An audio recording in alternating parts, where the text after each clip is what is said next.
বস্তু sir হুদক sir মই যি সুধো ক'ব পাৰিবি একদম তহতহে কম দেচো ক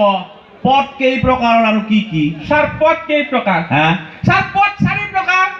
4 প্ৰকাৰ হয় স্যাৰ কি কি আপদ বিপদ লম্পদ আৰু সম্পদ স্যার আপদ বিপদ সম্পদ লম্পদ হয় স্যার ক'ত শিক্ষাই এই মই তামাম পঢ়ো স্যার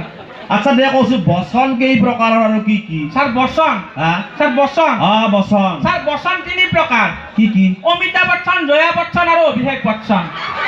অমিতাভ বচ্চন জয়া বচ্চন কোনখন কিতাপত পাইছা হয় স্যার মোক তামাম পঢ়াইছি স্যার আমাৰ গকুলে তামাম পঢ়াই মোক হয় নেকি হয় আচ্ছা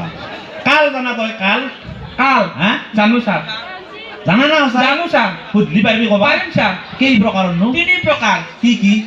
উদাহৰণ দিব লাগিব আপোনাক উদাহৰণ পিছত দিবি আগে কাল কি কি কৈছো বৰ্তমান কাল ভৱিষ্যৎ কাল আৰু অতীত কাল অতীত কাল হয় স্যাৰ এটা এটা উদাহৰণ দিছো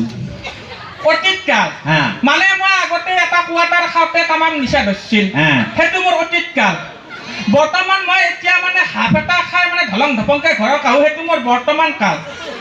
আৰু আগত লাগি মই 2টা বটল খাই চচলি ঘৰত আহিম সেইটো মোৰ ভৱিষ্যৎ কাল বান্দাৰ